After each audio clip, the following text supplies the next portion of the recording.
El jueves 19 de septiembre de 1985 a las 7:19 de la mañana ocurrió un sismo de gran magnitud que, además de derrumbar decenas de edificios, dejó a su paso muertos, heridos, desaparecidos y damnificados. Hoy sabemos que este suceso no solo cambió nuestra percepción de los sismos, sino también la forma de actuar frente a ellos. A 28 años del sismo del 85, ¿tenemos un plan de contingencia con nuestra familia? ¿Sabemos qué hacer si estamos en la escuela, en la casa o en el trabajo? Hoy en Diálogos, compártenos tu experiencia. Hola, ¿qué tal, amigos, amigas? Bienvenidos a Diálogos. Hoy un día de muchos recuerdos, pero no solo de recuerdos trágicos, sino de recuerdos de mucho aprendizaje, de mucha enseñanza. Porque para aquellos que vivimos el temblor del 85, y debería de decir sobrevivimos a pues en realidad nos cambió la mirada y la visión de la fragilidad de todo lo que nosotros considerábamos inamovible, no solo en nuestras propias vidas y en nuestro entorno, sino en lo que era esta gran ciudad que se nos hacía intocable, ¿no? Y yo creo que entramos ante un respeto hacia esta manifestación de la naturaleza que, por ejemplo, yo solo veía en mi padre, que había vivido un temblor en el 57 y que casi había visto volar el ángel de la independencia, ¿verdad? Pero sí, como decía Oscarito ahorita en la entrada, en esta cápsula que vimos, la verdad es que, por ejemplo, no existía protección civil en el país, no existía.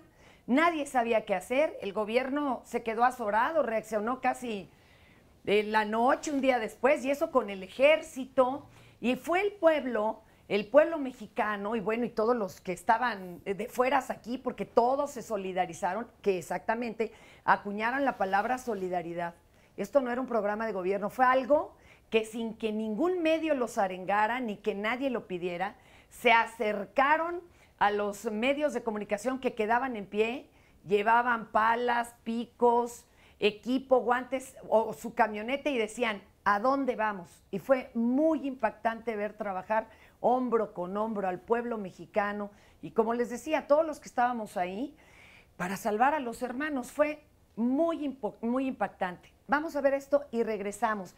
Yo de veras los invito a recordar ¿qué estaban haciendo esa mañana del 19 de septiembre del 85?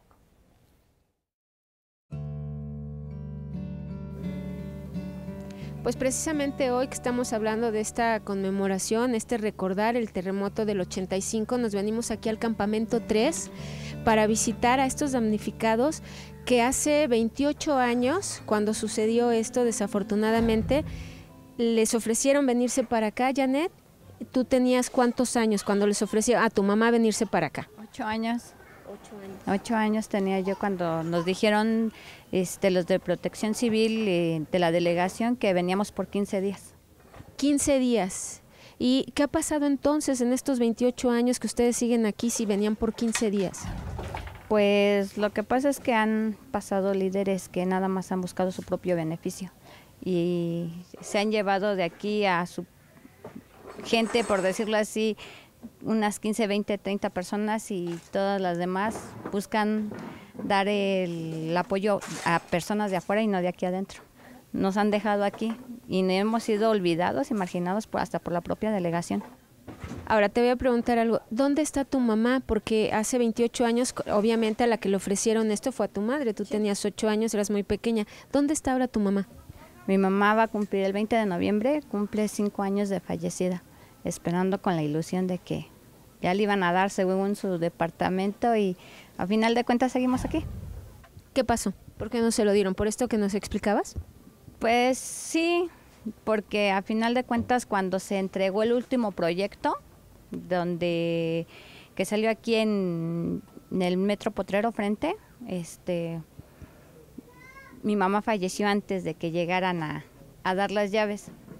Y a nosotros, pues por ser hijos de una difunta, no, aquí nos dejaron.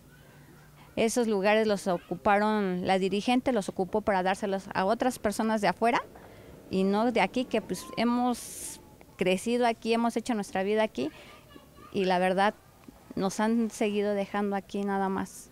Ahora tú ya tienes familia, tienes hijos, tienes nietos. Sí. Brevemente dime, ¿qué esperas? Yo lo único que espero es que nos resuelvan esto, que no me pase lo que a mi mamá, que me muere esperando una vivienda digna, y que para que les den un mejor futuro a mis propios hijos, tanto a mis hijos como a mis nietos y a los que ven. Pues esperemos que sí, yo te agradezco muchísimo y vamos a seguir haciendo el recorrido por aquí. Gracias, Janet. 28 años damnificados. O sea, yo los invito a que nos pongamos tantito en los zapatos del otro, vivir así en ¿no? En un pequeño cuartito hecho de láminas, donde el frío es muy frío y el calor es muy caluroso, en donde hay cero intimidad, a donde hay muchas infecciones. Y bueno, muchos de los que llegaron niños decían era muy divertido porque todos estábamos en el patio y convivíamos. Ajá, 28 años. Pero ¿saben qué? Cuando el temblor causó lo que causó, nos dimos cuenta que en este país ya había damnificados desde antes. Y abrió una caja de Pandora. Tenemos excelentes especialistas. Gracias por estar aquí todos. Bienvenidos. Por ejemplo, tenemos al maestro Alejandro García Lara, profesor de arquitectura del Tecnológico de Monterrey, Campus Ciudad de México. Maestro Alejandro García Lara, ¿qué pasó? ¿Por qué se cayeron unas y otras no? ¿Por qué hay colonias que quedaron devastadas? ¿Ya se entiende? ¿Ya se sabe qué pasó? Sí, bueno, buenos días a todos ustedes. Gracias por invitarnos, a nuestros compañeros panelistas, al público. Lo que pasa es que aquí hay un problema de falta de comunicación inmediata. Yo creo que los medios de comunicación nos pueden ayudar a conocer a todos los ciudadanos qué es lo que realmente pasó. Y tiene dos efectos. Uno es el histórico natural del valle y otro las modificaciones que le hemos hecho en el transcurso de los siglos a la ciudad. Si nos acordamos rápido, la fundación de la ciudad en 1325 es en una isla. Que dicen que era muy chiquita, ¿eran 140 hectáreas o cuánto era? Es el centro histórico, ya Tepito figura en los anales, no, está dentro, es uno de los pueblos fundacionales, ya está reconocido en los códices. La otra pequeña isla que estaba es la de Tlatelolco, donde está el templo mayor, el templo de las tres culturas. De las tres culturas. Y más al norte estaba la conexión hacia la Villa de Guadalupe. Eso era. Y hacia el sur había algunos pequeños centroides de terreno más o menos duro y que estaba por encima del nivel del lago, que es parte de Coyoacán, y la zona que va hacia el sur ligada a Xochimilco. Entonces, ese es un primer punto. O sea, la ciudad eran islotes y había 5 lagos en la ciudad que ocupaban desde el norte, para darnos una idea, es Zumpango y Xaltocan, es el primer lago. Luego viene Texcoco, el propio de la Ciudad de México, y hacia el sur estaba Xochimilco y Chalco. Y todo esto estaba conectado mediante canalitos. Esto no lo desecaron los mexicas. Sí, hay una parte que se llama, en 1450, Netzahualcóyotl hace una conexión en un albarradón, que es un dique, a base de árboles, argamasa, lodos, piedras, de 22 kilómetros de largo, de la zona de Iztapalapa hasta Zacualco, que es la base del cerro de la villa. Ya Netzahualcóyotl hizo un albarradón, que es el nombre correcto, para contener el agua salada del agua dulce y para mitigar ya cierto tipo de movimientos que ellos tienen registrados. De hecho, en 1450 se hace el albarradón y en 1475 ya hay un registro en el códice de un temblor que bota el dique e inunda parte de la ciudad. ¡Wow! Y hasta la zona, el efecto es tan grande que llega a la parte de la base de Azcapotzalco y Tacuba. O sea, todo esto se empieza a mover, o sea, está registrado en los códices. Entonces, Wow. desde esa época, los ciudadanos o los que hemos vivido en el valle hemos ido modificando el entorno del suelo. De hecho, para 1521, que empieza después de la conquista, o sea, del triunfo de los españoles, el tema de apropiar y de tener más terreno para desarrollar la ciudad se hace a base de rellenos. Y hasta 1525, que viene todo el tema del trazado de la ciudad, que es el trazado en la ciudad, en el islote, una vez que se derruyen todos los templos, el trazado por cédula real de Felipe II, en una retícula norte, sur, oriente, poniente, traga y derriba todos los templos. Entonces, la ciudad se reconstruye en un suelo fuerte, firme y además con una serie de sobreposiciones de estructuras. Entonces, en el islote tiene un efecto, y luego lo que se va llenando del terreno hacia el Albarradón Pues es otro. y la pérdida de los canales, entonces tiene un efecto distinto. Entonces, eso es como se comporta en realidad el suelo de la Ciudad de México. Tiene una serie de deposiciones en el lago, lacustres, unas zonas intermedias y las zonas de los cerros.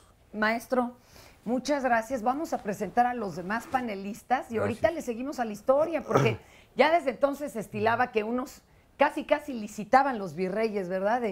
Por 10 millones en oro tal, y otros dijeron, no, pues yo por 13 lo hago, y miren lo que pasó. Adjudicaban. ¿Perdón? Adjudicaban. Se adjudicaban la obra, pero ahorita nos van a seguir contando todos. Voy a presentarlos de corrido. Está también el doctor Raúl Valenzuela Wong, investigador del Departamento de Sismología del Instituto de Geofísica de la UNAM.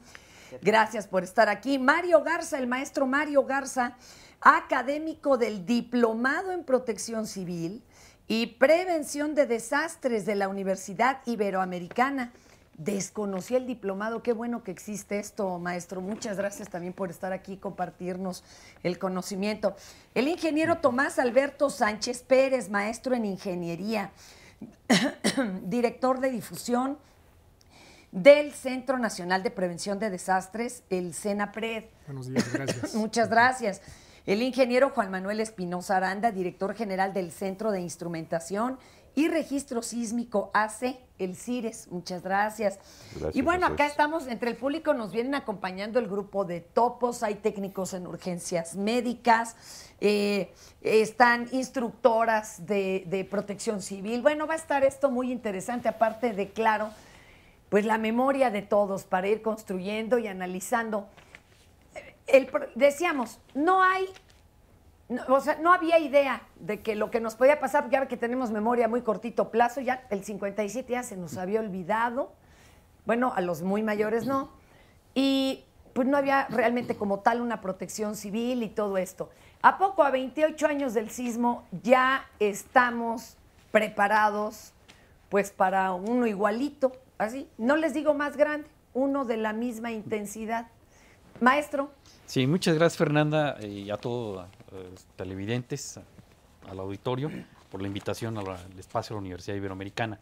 Pues sí, bueno, haciendo un pequeño corte de caja, a 28 años de los sismos de 85, bueno, tenemos claroscuros. Hemos tenido, sí, en honor a la verdad, avances sustanciales muy importantes. ¿Cómo cuál, maestro? Uno. Pues uno, aquí yo veo aquí, luego aquí a bote pronto, la creación del Centro Nacional de Prevención de Desastres. Que bueno, ha ayudado, lo hemos visto con éxito en huracanes y esto, de repente decimos, mira, salimos en saldo blanco. Pero ¿en qué andamos mal? Sí, bueno, todavía falta una cultura, no ha permeado una cultura de la protección civil. Esto es un proyecto a largo plazo, como los japoneses, cuando tuvieron su sismo en 1923. A partir de allí ellos también empezaron a sembrar la cultura de la protección civil, y bueno, ya a estas alturas del partido de tantos años, bueno, ya ha permeado bastante bien en toda la población y sobre todo en los niños. Aquí en México concretamente yo felicito a la Secretaría de Educación Pública por el esfuerzo que hace, en donde se hacen simulacros mensualmente con los niños. Como que ahí sí está. saben reaccionar, maestro. Eso Uno sí. igual no, con todo y los simulacros que nos ponen, pero los niños, maravilloso. Exactamente.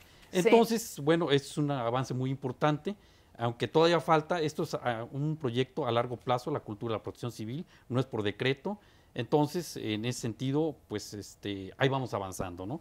Si a mí me han preguntado, me han dicho que qué tanto la gente aquí en el Distrito Federal tiene ya Idea. una conciencia del riesgo sísmico, concretamente en el Distrito Federal.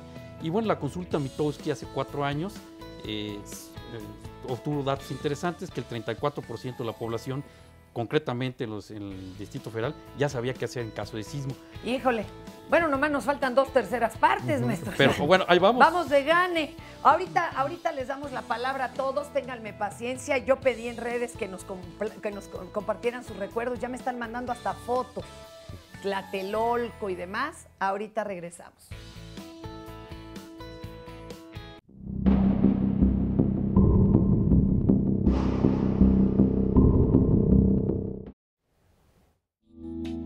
Lo que hay que entender en México es que la sismicidad se distribuye en una región amplia del país, ¿sí? Eso quiere decir que puede haber sismos más o menos cercanos a la Ciudad de México. Y es justamente esa distancia, la distancia que separa al terremoto del lugar donde uno se encuentre, lo que principalmente va a determinar la violencia con la que sintamos el movimiento. Por supuesto, esta violencia dependerá también de la magnitud.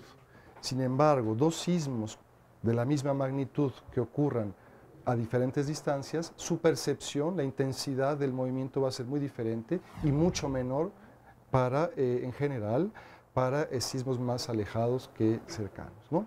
¿Por qué? Porque las ondas al propagarse se van decreciendo su amplitud, van decayendo. Si hay un decrecimiento de la fuerza, de la intensidad del movimiento conforme se van alejando del epicentro. Un sismo más lejano, pues va a tener una amplitud menor en el movimiento que induzca. Esencialmente, la razón por la que la percepción de un mismo sismo en diferentes puntos de la Ciudad de México es diferente, está ligada o responde a la naturaleza del suelo en la Ciudad de México, que varía mucho. Entonces, justamente esta distribución, estas diferencias en el tipo de suelo en la Ciudad de México están perfectamente clasificadas, se conocen, cartografiadas por los geólogos, y es lo que ilustra este mapa precisamente, ¿no? En el cual podemos ver la periferia del Distrito Federal por un lado y las 3 zonas que hacen alusión al tipo de suelo, ¿no? Por un lado, la región de bolas rosas, que representa la zona de lomas, la zona de terreno firme. Luego la zona verde, que es la zona del lago, y finalmente una zona intermedia, la zona de transición entre la zona del lago y la zona de lomas, que es esta zona medio amarilla, que digamos hay depósitos aluviales también, pero no necesariamente arcillosos típicamente de la zona del lago, ¿no? Y la respuesta sísmica, por lo tanto, de cada uno de estos tipos de suelo va a ser muy diferente, ¿no? Y esto se ilustra en esta figura, en la cual vemos los colores representan la aceleración del suelo producida por el sismo de 1985. ¿Sí?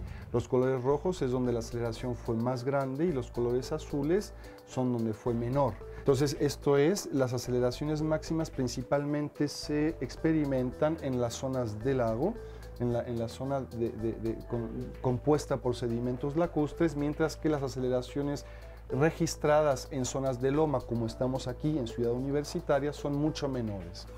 Entonces, para aquellos que puedan estar interesados, los invito a consultar un libro de divulgación para el público en general que he escrito, presentado el día de ayer, 18 de septiembre en Universum, donde abordo el tema de los terremotos de la A a la Z, ¿no? Desde cuáles son sus orígenes, por qué ocurren, hasta cómo prevenir el desastre que eventualmente puedan producir. El título del libro es Los sismos, una amenaza cotidiana, y se puede encontrar en cualquier librería comercial. Qué interesante ahorita, pero si todos queríamos una copia del mapa, ¿verdad? Así como el Atlas de riesgos, saber dónde estamos parados. Varias preguntas hiladas a todo esto. Primero con los amigos de Senapred. ¿De veras ya cambiaron las formas de prevención? Y como decía muy atinadamente aquí Pola, me dice, ¿te fijas que todavía decimos reacción en lugar de cómo vas a actuar. Es que todavía reaccionamos con el, ay Dios, ¿no? Ese escalofrío de Dios mío, está temblando. ¿Cómo lo ve esto usted a 28 años de semejante experiencia? Sí, Fernanda, gracias. Retomando un poco también el comentario de Mario y la cápsula, el contenido de la cápsula, es importante pues partir de que en estas décadas recientes sí ha habido una transformación importante en varios ámbitos del conocimiento, no solamente en aspectos que tienen que ver con la ciencia, la tecnología, contenidos de libros de texto para la educación primaria, que ya incluye componentes de protección civil, la famosa cultura que, si bien algunos pueden decir que es incipiente o todavía nos falta mucho para avanzar, es un proceso de tipo educativo que va a tomar años, creo que estamos de acuerdo en ello. Pero aquí también es muy importante no perder de vista que este conocimiento generado en varios ámbitos tiene que reflejarse en algo de lo que le llamamos política pública o en algún instrumento normativo o varios instrumentos normativos. Comento ello porque los mapas que nos hacen referencia a los tipos de suelo y la susceptibilidad que estos tienen para responder a las ondas, al tránsito de las ondas sísmicas, está perfectamente establecido. Después del 85 se depuraron estos mapas en las normas o reglamentos de construcción.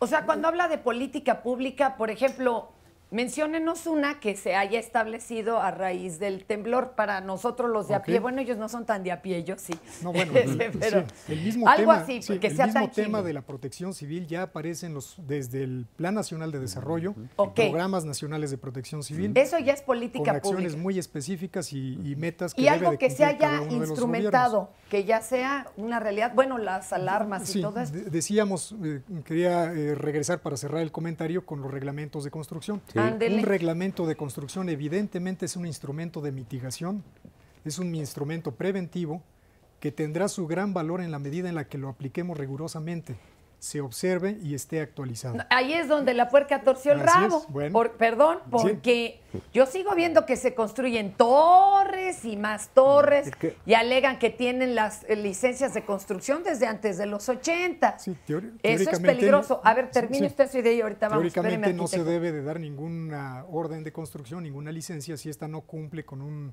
profesionistas o, digamos, especialistas que estén detrás de ello y que firmen y que revisen memorias de cálculo, que estén presentes en la obra, etcétera. Aquí hay, digamos, una distinción de lo que es la obra formal y las construcciones informales, que generalmente estas últimas no cumplen o no satisfacen esos requisitos reglamentarios. Pero bueno, estamos viendo en las pantallas edificios que fueron reconstruidos o construidos a raíz de los que cayeron y demás, que es lo que está viendo nuestro público. Sí, ¿algo más? Digamos, para concluir, cerrar un poquito este comentario, es muy importante este tema, entre otros que vamos a estar abordando más adelante, porque en la medida, repito, en la que apliquemos y tengamos esa conciencia del por qué la importancia de una norma de construcción, todos estaríamos, digamos, en un medio habitable que nos provea seguridad y que no constituya un peligro en sí mismo. A mí me preocupa esto de que habían puesto como un rasero parejo de no más de 4 pisos, pero sobre todo que hay lugares como en la Roma y bueno, ¿qué les digo? Ya hasta en las lomas donde era una casa ya aparecen, ¿no?, pequeños edificios o grandes edificios y como que se siente ahí disparejo el peso. No sé si esto sea pura imaginación. Arquitecto, ¿nos quiere usted decir algo? Aquí hay dos cuestiones que acaba de mencionar mi colega. Una es un reglamento de construcción y otra son las normas técnicas para la construcción, cálculo y diseño de estructuras, cimentaciones y superestructuras. Parecen lo mismo, pero no son lo mismo. Entonces, la suma de estas dos te permite, mediante el conocimiento y el apoyo de los técnicos que los han diseñado, el poder ir a cuestiones de soluciones estructurales mucho más avanzadas. De hecho, después del sismo del 85 hubo un impasse tremendo en el proceso de edificación en la ciudad, porque se sobredimensionaron y se tomaron decisiones de sobredimensionar estructuras, pues porque acabamos con este tipo de terror y luego ponerle acero a las estructuras que naturalmente existían. Entonces, ahí hay un impasse de cerca de 4 años, 5 años, en donde los mismos institutos de ingeniería tuvieron que ir calibrando y revisando. La prueba es que acabamos de tener unos sismos, el Instituto de Ingeniería y los ingenieros mexicanos han probado que son bastante competentes y no es gratuito que tengamos todo el desarrollo de edificios altos, desde luego preferentemente en la zona de las lomas, o sea, o atrás en Santa Fe, que es un terreno duro, y a lo largo de Reforma, que es un terreno sumamente blando, pues gracias a la tecnología y al diseño estructural y a la capacidad de los ingenieros. O sea, los edificios pueden tener la altura que uno pueda pagar, o sea, esa es la realidad real. Sí, digo, pues por eso en Dubái hay esa parte. Ahora, el tema y también es de la cantidad de votantes que yo quiera y desee en mi delegación, ¿no? Eso de repoblar las delegaciones, perdónenme estás a mí, tocando pero... un tema bien interesante, que yo creo que es motivo para otro programa que también aquí se puede participar, porque todo está ligado. O sea, ¿cómo quiero tener una cultura de prevención y de cuidado social, principalmente, a base de un sistema de diseños? Claro que se puede, si lo que pasa es que la ciudad ha quedado chaparra por otra serie de elementos. O sea, como lo decía yo al principio, son decisiones más de otra índole. Ejemplo, la ciudad se ha quedado chaparra en varias zonas porque en su momento también hubo un impasse en el tema de la construcción de drenaje, agua potable, equipamiento, servicios eléctricos. Entonces, la única forma que se le ocurrió a la autoridad es dejemos los chaparros, cuando en realidad yo creo que mediante un sistema de diseño conjunto transversal, bueno, pues la ciudad puede ser como ahora lo demandan los cánones. Ahora regresémonos todos a la ciudad y hagámoslo alto. Yo creo que esa es la solución, no hay otra solución. No lo ve mal, ni peligroso. A ver, y ahora vayamos con CIRES, por favor, maestro. A ver, la alarma sísmica nos da seguridad realmente, nos da una ventana, la alerta sísmica, nos da una ventana como para de veras actuar correctamente, ponernos a resguardo.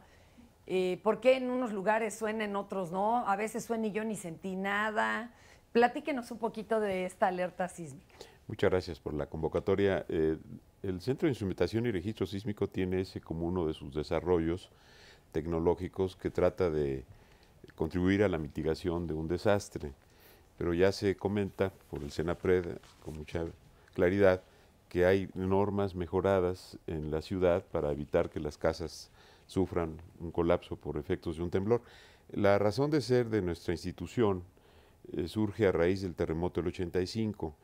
Había un gran misterio, lamentablemente, ante el desastre, porque no teníamos la certeza de cuál había sido la causa de que se dañaran estructuras que en teoría estaban bien edificadas y diseñadas. Que se veían firmes, ¿no? Claro. Hubo una falta grande de datos. Hubo un solo registro que por ahí vimos en una de las imágenes del Centro Scope de 1985. Se midió al pie del edificio prácticamente. Había un aparato ahí, un acelerómetro que se puso en otras épocas por el Instituto de Ingeniería, y ese registro hizo claridad. Se vio que el efecto que sufrió la estructura durante el temblor del 85 superaba con mucho la norma de diseño con la que se había construido en aquella época esos edificios. Y bueno, esto ocurrió. Aquí la oportunidad se da porque era necesario que se ampliara mucho la cantidad de equipos para registrar en la ciudad. Es un servicio que se pudo establecer fuera de la universidad como un servicio externo. Somos una asociación civil sin fines de lucro en donde trabajan muchos investigadores universitarios, tanto del Instituto de Geofísica como del Instituto de Ingeniería, y algunos otros colegas de otras especialidades. Es un trabajo interdisciplinario fascinante porque tenemos que hacer la medida donde los ingenieros estructuristas consideren útil el dato, y de esta suerte tenemos una red de casi 80 instrumentos en la ciudad que miden el efecto de los temblores en la ciudad. Este conocimiento ha sido fundamental para entender fenómenos como las diferentes frecuencias de vibrar de los suelos de la ciudad. Y en las diferentes zonas. Tienen que ver con lo que nos decía el arquitecto de cómo evolucionó la zona urbana del Valle de México, que antes, según los geólogos, era una zona abierta, era un valle que vertía hacia Morelos. Eventualmente, en unos efectos cataclísmicos, salen volcanes, todavía muy recientemente nos surge el chitle. Sí. Dentro del Valle de México estamos viviendo sobre el Pedregal en una lava que derramó ahí un volcán, pero es un fenómeno natural que ahí se da, en esa cordillera sur, se obtura el valle y se empieza a hacer el valle que conocemos, lo que nos han explicado, se generan lagos, y esto le da una calidad al suelo diversa. Estos aparatitos solo registran cómo se perciben las diferentes zonas del DF. No son los que generan la alerta desde donde se origina el... ¿no? Este es el quehacer del centro, va en el propósito de mitigar desastres, pero tenemos fundamentalmente, el centro se llama Centro de Instrumentación y Registro Sísmico. Okay. Generamos datos que se estudian por los especialistas en geotecnia, en geofísica, en estructuras, para de ahí poder inferir normas mejoradas de construcción. Ahora hay un trabajo sistemático, vamos a verlo de esta manera, que cada vez que hay un temblor grande, ese material está abierto al público. Nosotros no hacemos la investigación para aplicarlo, sino generamos el dato de calidad que puede ser usado para estudios. Esta es la parte fundamental del centro. Si la universidad, por causas administrativas, como ha llegado a ocurrir, porque hay una huelga, nosotros seguimos. Oiga, doctor Wong, lo dejé al final porque regresando le voy a hacer la pregunta de los 64,000 pesos, ¿eh? Así que prepárese, ahorita regresamos. Cuando tenemos o estamos platicando el tema del sismo, tenemos dos hipótesis. Una hipótesis la primera es cuando estamos escuchando este sistema de alertamiento que viene de las costas de Guerrero y que sabemos que nos da por lo menos 50 segundos para actuar antes de que tengamos el movimiento. La segunda hipótesis es cuando no escuchamos este sistema de alertamiento y de repente sentimos el movimiento sísmico. Es importante que sepas en dónde estás ubicado. Si estás en un espacio abierto, en el caso específico de este lugar, cuando tenemos árboles muy altos, no es una zona que nos pueda dar una mayor seguridad. Lo mejor sería acercarnos a una zona que esté señalizada como zona de menor riesgo. En el caso específico tenemos aquí lo que son las columnas, lo que son las traves. Tendríamos que acercarnos hacia esta zona que sabemos que dentro de la estructura está considerada como una zona de menor riesgo. Aquí nos podemos resguardar sobre todo de la caída de objetos, del mismo árbol, las ramas que se puedan caer o que puedan romperse. Evitar que nos caigan encima. Entonces, por eso es que buscamos una zona de menor riesgo.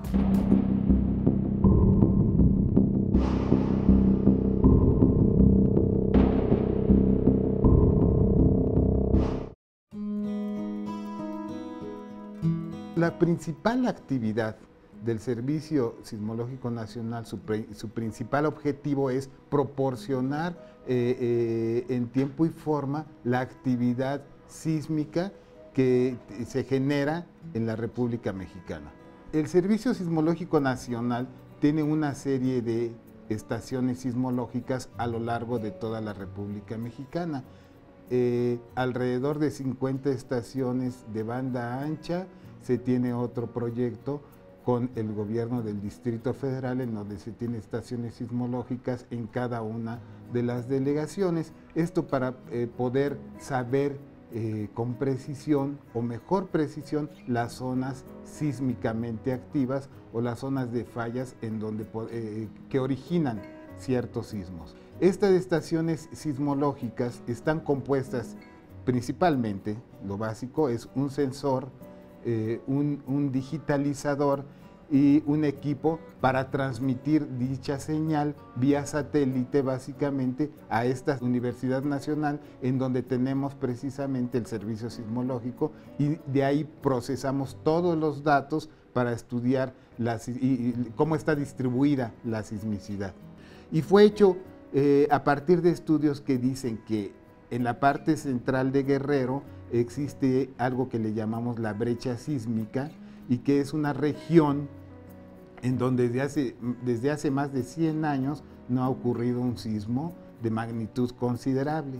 Lo que se monitorea constantemente es cómo se mueve el suelo en cada uno de los sitios en donde hemos puesto la estación sísmica.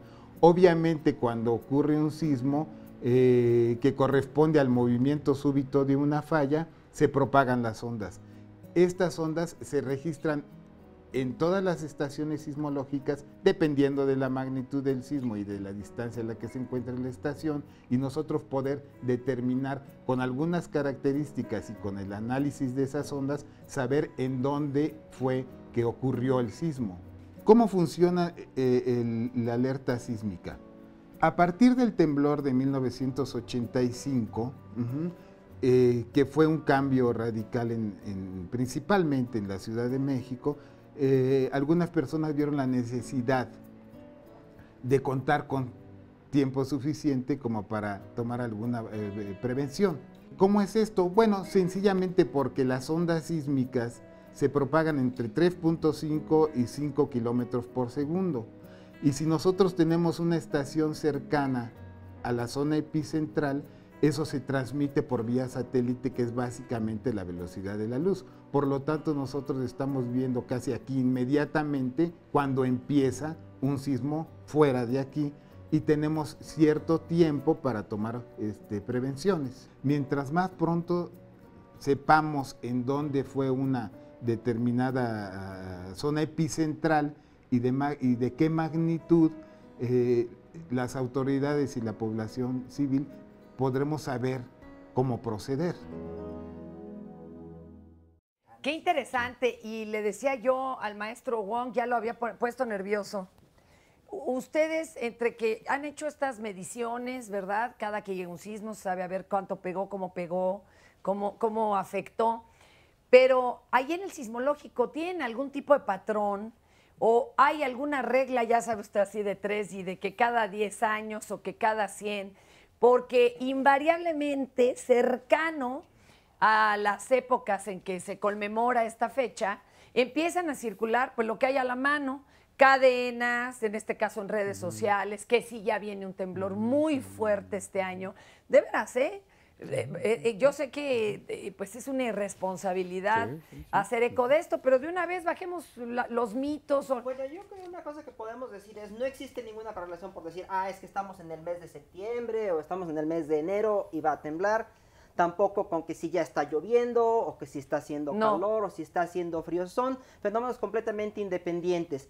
Nosotros queremos hablar en Ciencias de la Tierra una hipótesis o una idea fundamental, lo que llamamos la tectónica de placas.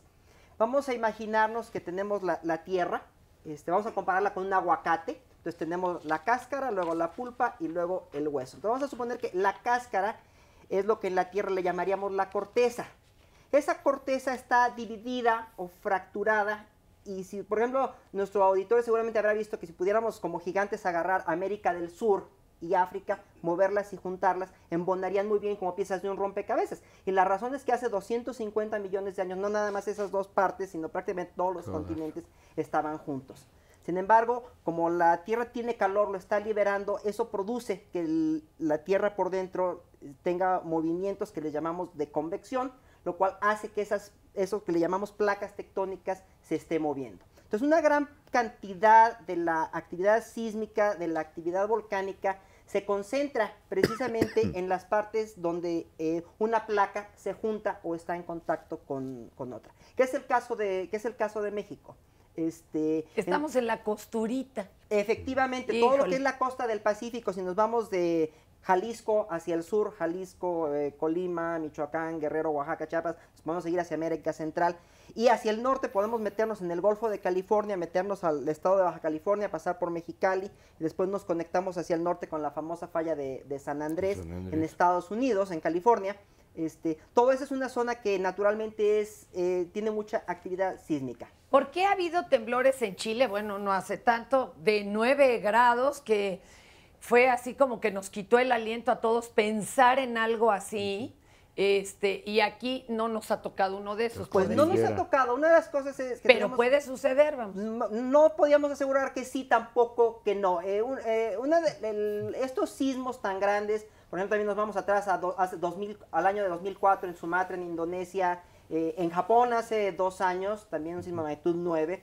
Estos sismos tan grandes tienen lo que nosotros llamamos un intervalo de recurrencia muy largo. Tienen que pasar muchos años para que podamos esperar a que se repita un sismo de esto. ¿Y cuántos son muchos años, maestro? Es variable. Por ejemplo, en el caso del sismo de Japón, hubiéramos podido pensar, decir, bueno, si hay un país del mundo donde pudieran estar prevenidos para un sismo, pues iba a ser en Japón. Y riácateles que se viene un sismo de magnitud 9, le pregunta uno a los japoneses y dice, pues es que nosotros allí en esa parte del país nos esperábamos sismos de magnitud 8, quizá magnitud 8.5 ya.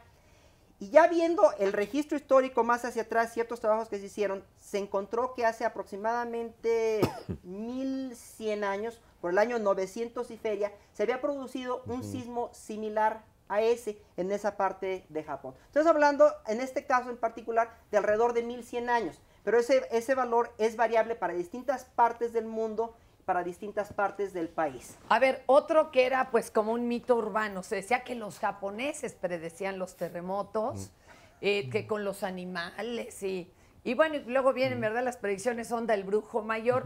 Ustedes con tanta medición y demás, no se puede predecir un terremoto. No, pero sí hay, a propósito de estos efectos en los animales, tuvimos hace unos años, en el 2001, una serie de sismos que se llaman corticales cerca de Coyuca de Benítez, a un lado de Acapulco, con un grado 6 que generó alerta en la Ciudad de México. Un familiar estaba prácticamente ahí en Acapulco y pudo constatar fehacientemente que antes de una réplica los peces del malecón brincaban y después venía el sismo. Y fue regular durante las réplicas más fuertes. Lo que ocurre ahí es que al fracturarse la corteza se generan un efecto eléctrico, se generan dipolos eléctricos que radian instantáneamente un efecto por la ruptura, y esa energía electromagnética que se propaga puede ser captada por los peces que tienen unos sistemas nerviosos dorsales que les permiten nadar, y eso pues hace el estímulo y los incomoda y brincan del agua, ¿no? Entonces sí hay cosas que debemos de observar más. Todavía estamos muy hechos a un enfoque técnico de apreciación de vibraciones, pero hay muchas cosas que se deben de observar y tal vez ir correlacionando en el tiempo para ver si hay precursores. Hay metodologías que se discuten mucho de geoquímicos, por ejemplo, el radón es un precursor de grandes terremotos. Acabamos de ver un caso. ¿Y en dónde lo perciben el radón?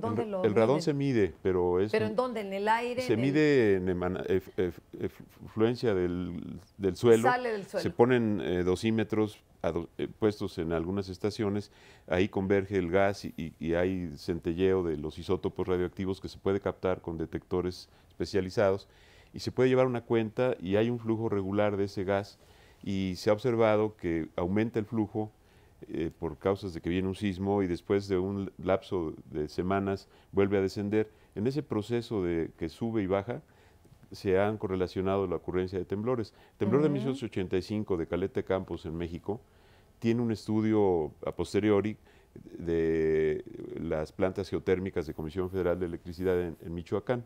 Ahí, por razones de mantenimiento de las plantas, se lleva un análisis cualitativo y químico del agua, de los vapores, para entrar a las máquinas. Ahí, entre otras cosas, se medía el isótopo de radón. Y a toro pasado, alguien fue a curiosear y vio que sí se había anunciado de alguna manera la ocurrencia del temblor de Copala, de Caleta de Campos. Ahí el problema son las precisiones. Nosotros tenemos un caso similar más reciente en el temblor de Copala, de una medición que se hizo en Acapulco, donde se puede ver la anomalía del radón, como la que comentamos de Michoacán del 85, este fue en 1995, y se puede ver la anomalía del radón y en su proceso ocurre el temblor de Copala. O sea, sí tenemos herramientas, pero hay conflicto a veces entre los mismos científicos que dicen que no es muy seguro el método, claro, que es difícil medir, cualquier cosa que se mida interfiere a la variable, entonces es todo un proceso, la toma de datos debe ser muy cuidada, porque de ahí luego se hacen estudios. Entonces, si no tenemos datos confiables, se tiene un resultado que no es aplicable, ¿no? Pero bueno, esto es interesante, pero lo que tenemos nosotros como alertamiento sísmico está sobre la base de aparatos que están detectando la vibración de un sismo que ya está ocurriendo. No es un pronóstico de que va a temblar. Tenemos precursores que podrían advertirnos que viene un sismo, pero no son muy confiables, no sabemos en qué día, en qué momento. Entonces hay mucha incertidumbre y no se puede manejar eso ante el público. Por eso es muy delicado el aspecto de que estén diciendo que va a temblar. En Italia, hace poco, concluyo, hubo un caso muy triste de unos científicos que están estudiando en una región del norte de Italia, haciendo unos estudios de geotecnia y detectan el radón, y un técnico conoce en su oficio ahí el resultado, y están viviendo en esa zona, se va por ahí a comer, se toma unas cervezas y platica de que hay una anomalía del radón y empieza a fluir el rumor de que viene un sismo. Los mayores que saben la historia de su ciudad dicen, sí, pues sí puede temblar, ya ha temblado, hay datos, y le tienen respeto a la recomendación y se protegen. Y los jóvenes que no tienen la experiencia, como ahora en México, que muchos no recuerdan el 85 por su edad, pues igual no ven esto con mucha seriedad. Y los jóvenes se quedan a dormir en sus casas. Viene el terremoto y se mueren muchos jóvenes en Italia. Y lo triste de todo esto es que manejando conocimientos que se pueden compartir o no en función de la certeza o la seguridad que uno tenga para poderlos usar para tomar decisiones, pues ahora los científicos fueron señalados como responsables de homicidio culposo porque no dieron la información. Y es un caso muy importante. Han pedido firmas en todo el mundo para que los científicos no sean metidos a la cárcel porque ellos sabían y no dijeron o no apoyaron la certeza de que ese dato era útil. Y en fin, es todo un caso. Pero se vale avisar. A ver, bueno, aquí evacúe a veintitantas millones de personas del Valle de México. Ese es el punto, exactamente, que no son decisiones fáciles. Técnicamente puede haber información útil, pero luego hay que pensar en no solamente el dato frío, sino tenemos que mover tantos millones de gente, seremos capaces de no generar algo peor. O un pánico, claro. Ahí. Entonces es todo un caso. Creo que estos programas son muy valiosos. Yo aplaudo mucho el esfuerzo del canal y de la conductora, que estamos divulgando cosas que merecen ser conocidas. Se está haciendo lo mejor que se puede. Hay gente comprometida en interpretar los datos, en hacer normas de construcción. Tenemos que combatir a como dé lugar la corrupción, porque no se vale tener conocimientos que luego no se apliquen correctamente por otros intereses.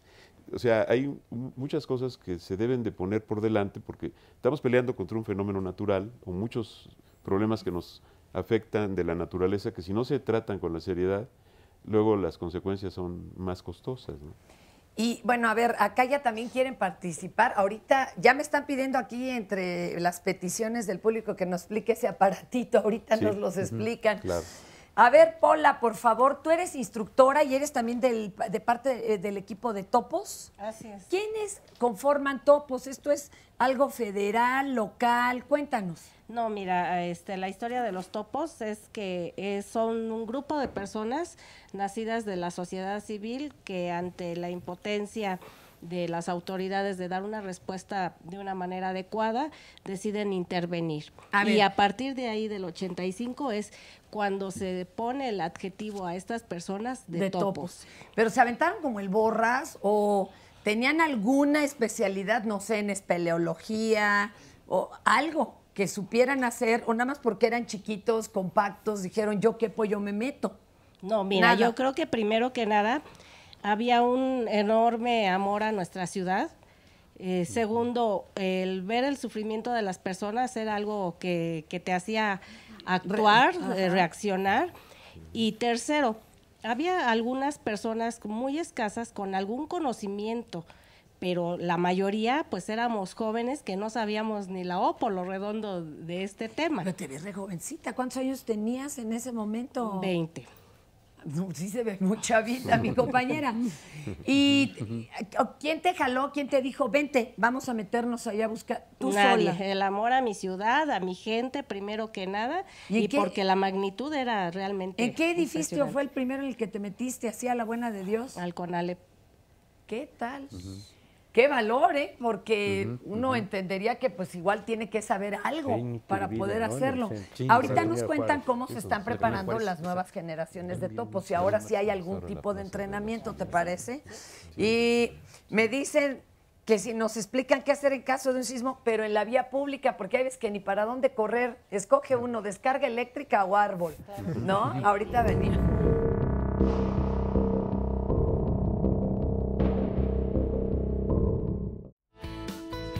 Los ciudadanos o los que hemos vivido en el valle hemos ido modificando el entorno del suelo.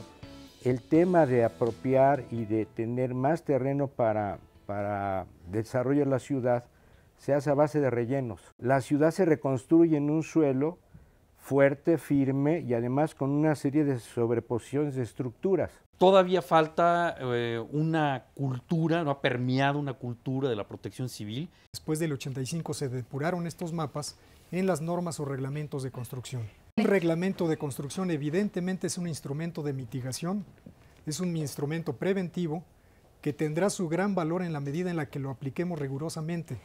Que hay normas mejoradas en la ciudad para evitar que las casas sufran un colapso por efectos de un temblor. Tenemos una red de casi 80 instrumentos en la ciudad que miden el efecto de los temblores en la ciudad. Como la tierra tiene calor, lo está liberando, eso produce que la tierra por dentro tenga movimientos que le llamamos de convección. Cuando estamos escuchando el sistema de alertamiento, que sabemos que tenemos esos 50 segundos para evacuar, en este caso estamos en planta baja, si te encuentras en una oficina, puedes salir sin ningún problema hacia la zona de menor riesgo o el punto de reunión que se encuentra en la parte exterior del edificio. En el caso que no escuches el sistema de alertamiento y te encuentres dentro de la oficina, tienes que levantarte, buscar este espacio vital aislado que se puede formar, que siempre será a un lado del escritorio, nunca debajo del escritorio, siempre será a un lado y tomando nuestra posición de seguridad o posición fetal.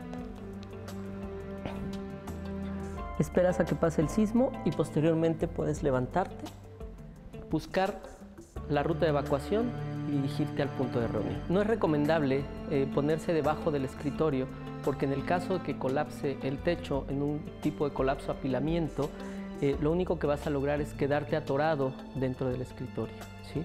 Siempre buscamos el espacio a un lado para que en un momento dado, si llega a colapsar el techo, nos forme un espacio vital aislado y tú tengas la posibilidad incluso de estirarte. ¿Qué impacto esto de los 50 segundos? O sea, ¿por qué tiene unos 50 segundos? Les decía yo lo de un Padre Nuestro, pero me decían que no es broma. Antiguamente así iban rezando y se medía cuánto había durado el movimiento. ¿Por qué 50 segundos? Bueno, no, son solo 50 segundos. Ocurre que la alerta sísmica, que es otro desarrollo que hace nuestra asociación, que se propone para advertir que ya está temblando y que puede ser de un efecto notable en la ciudad, inició por causa del conocimiento de que en la región de la costa de Guerrero, en el Pacífico, hay sitios donde ha habido temblores que están consignados en los diarios de las iglesias. Se sabe que han habido grandes sismos en esos lugares y de repente han dejado de ocurrir y no es congruente, y entonces se han hecho estudios para ver la causa. Entre 1984 y 1987, con apoyo de instituciones internacionales, México hizo una red de sensores para estudiar esa zona y se logra probar, lamentablemente, que sí hay una zona de silencio sísmico en Guerrero. Lamentable porque hay el temor de que va a temblar ahí. Ahí está la mayor amenaza para la ciudad. Hay una zona de silencio sísmico que se llama, entre Zihuatanejo y Acapulco.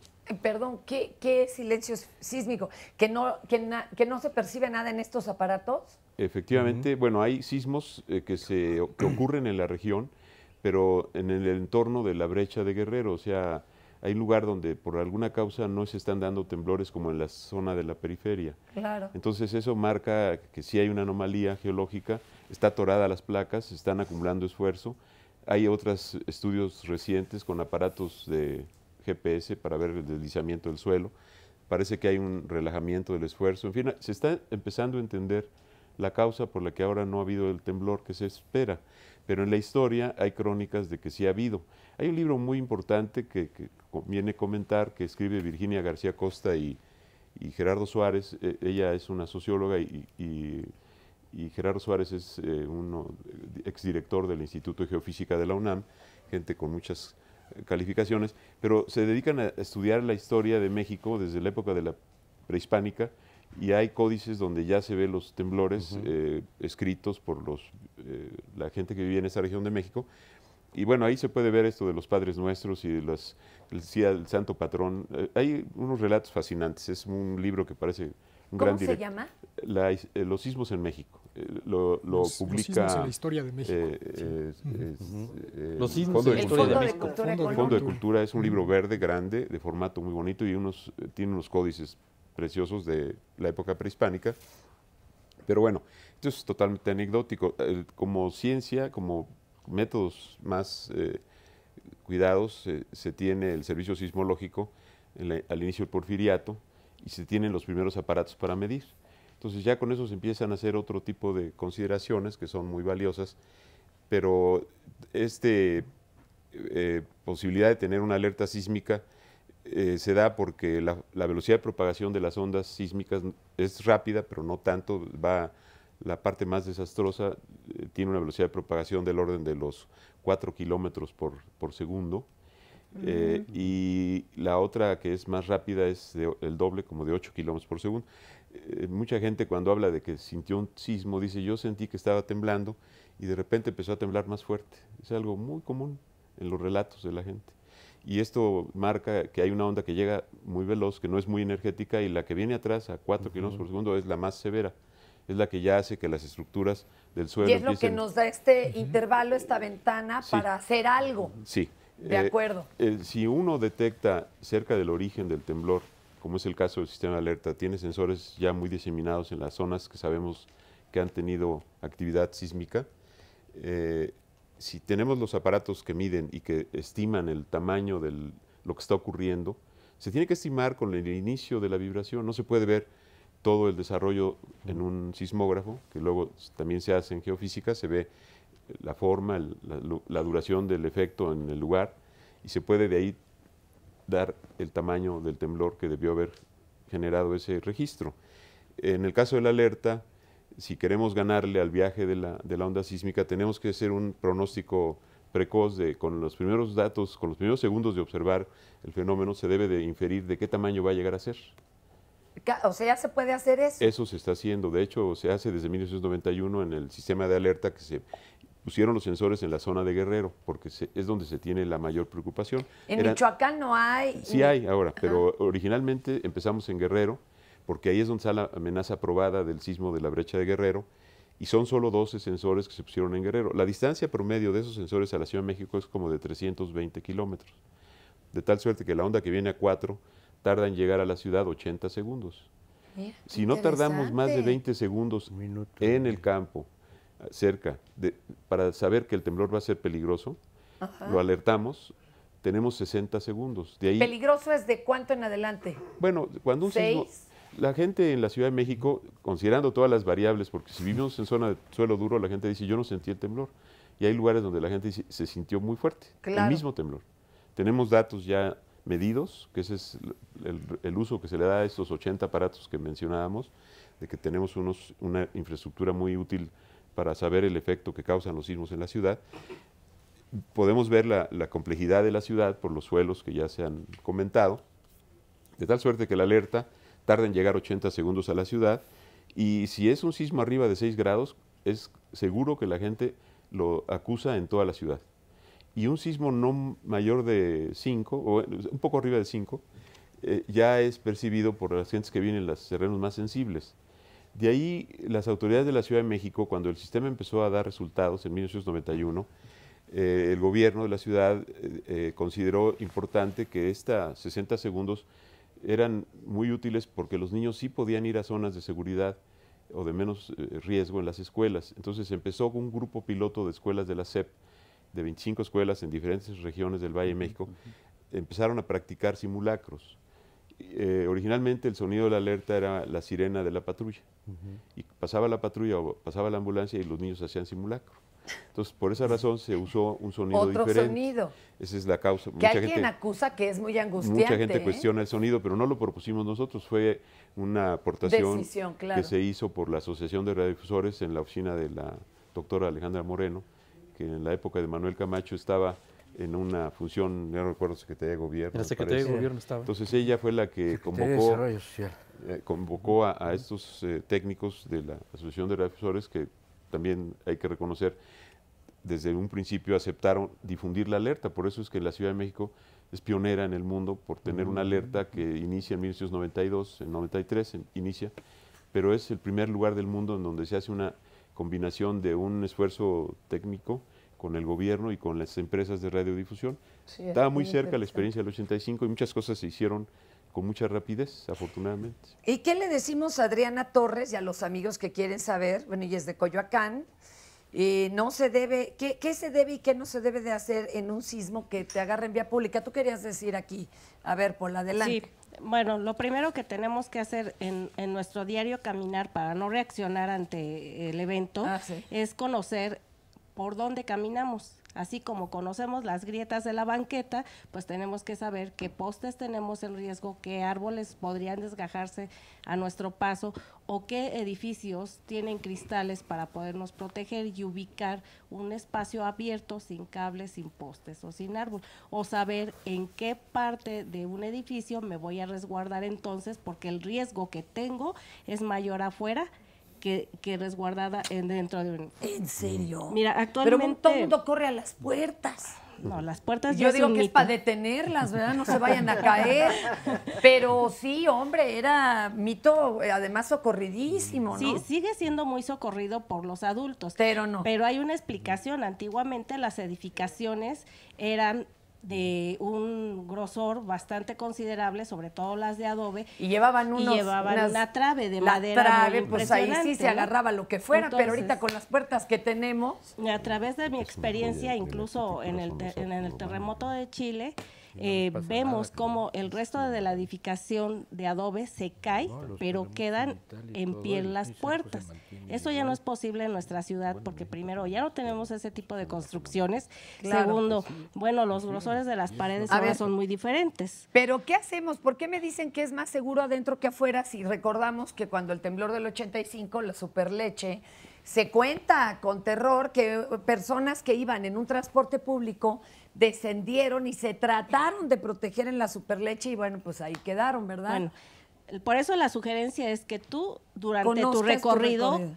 conozcas y hagas una evaluación de los riesgos que tienes en ese tramo de trayecto y puedas de ahí planificar si sucede un sismo, qué voy a hacer y dónde me voy a colocar, cuál sería el lugar más seguro o si me voy a quedar en el exterior.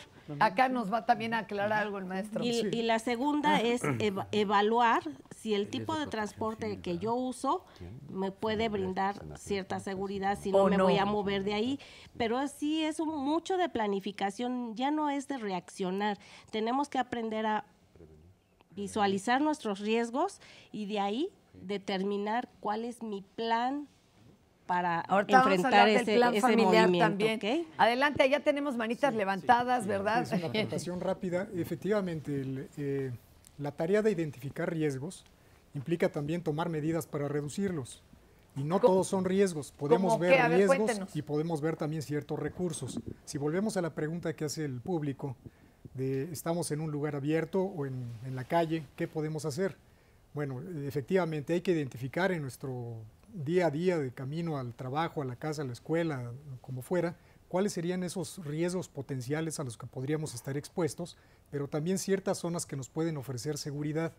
Ese tipo de recursos son bien importantes porque nos van a dar la oportunidad o mayores oportunidades inclusive de protección y de sobrevivencia. Un ejemplo práctico para irnos Bueno, ubicando. ejemplos prácticos. Si estamos en la calle y, digamos, frente a fachadas de edificios, muy común, o de viviendas, es muy conveniente que durante un temblor, bueno, obviamente no hay que apanicarse, hay que estar serenos en la medida de lo posible, para eso hay que prepararnos, y prever que hay algunas fachadas que pueden tener elementos que se pueden caer, descolgar, desprender, o algunos letreros que estén mal puestos y que por falta de mantenimiento hay Los muchos casos espectaculares, claro. edificios coloniales que tienen también algunos parapetos pesados que constituyen también riesgos para la población, para los transeúntes. Entonces es lo primero que hay que ver, obviamente lo de los cables, los árboles viejos, y tomar iniciativa ciudadana de reportar también todo aquello que veamos que no funciona, porque muchas veces somos observadores pero no damos el siguiente paso. Creo que eso es algo muy importante.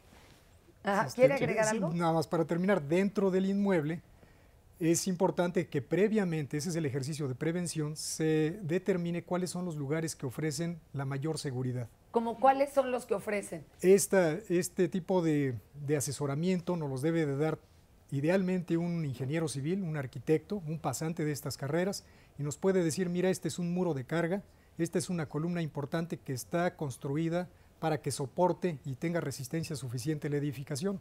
En esta parte es lo más idóneo para que te puedas resguardar o replegar durante un temblor. Hay No muchos necesariamente edificios es la ahora puerta, que están ya como construidos así en grandes pilotes de hierro, ¿no? Y como que los rellenaron.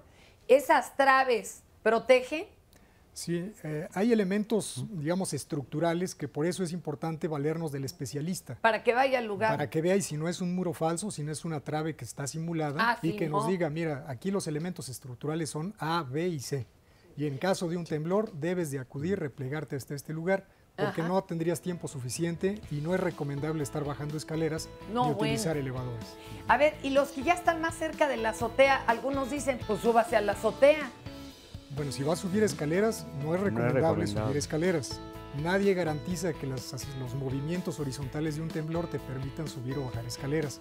Y hay mucha estadística que refiere que hay muchos daños, digamos, a la vida humana por tratar de subir o bajar escaleras. Pero bueno, si estamos ya en una planta baja a 10 pasos de un patio abierto y no ofrece riesgos circundantes, lo mejor sería salir. Y ahorita nada más regresamos, espérdeme, le retomamos, ahí ya todos están levantando mano, ahorita venimos con muchas sugerencias e indicaciones. Espérenme un segundito. La República Mexicana se caracteriza geológicamente por su gran actividad sísmica y volcánica. En el contexto de la tectónica de placas, México está ubicado en el llamado Cinturón de Fuego, donde se registra gran parte de los movimientos telúricos a nivel mundial. México es uno de los países con mayor actividad telúrica, ya que según estadísticas se registran más de 90 sismos por año con una magnitud superior a 4 grados en la escala de Richter, por lo que equivale a un 60% de todos los movimientos telúricos que se registran en el mundo. Con base en el registro estadístico, los estados con mayor riesgo y donde ocurren sismos de gran magnitud que pueden afectar a la Ciudad de México son Jalisco, Colima, Michoacán, Guerrero, Oaxaca, Puebla, Estado de México y Veracruz. Ante este panorama, es importante señalar que la sismología no ha llegado al punto de poder predecir o pronosticar los movimientos telúricos. Por lo tanto, lo mejor que se puede hacer es tomar acciones de prevención que permitan en un momento dado evitar catástrofes, desastres y pérdidas humanas. A ver, Tomás, lo dejé con la mano levantada y ahí seguimos. A ver, viene de ahí. Sí, era nada más dar una última recomendación. Evidentemente no podemos obviar que hay muchas construcciones frágiles que están construidas con materiales precarios y que no ofrecen seguridad a sus ocupantes. En esos casos, mucha vivienda que hay en zonas marginadas, ahí sí la recomendación sería proteger la vida y evacuarla, salirse.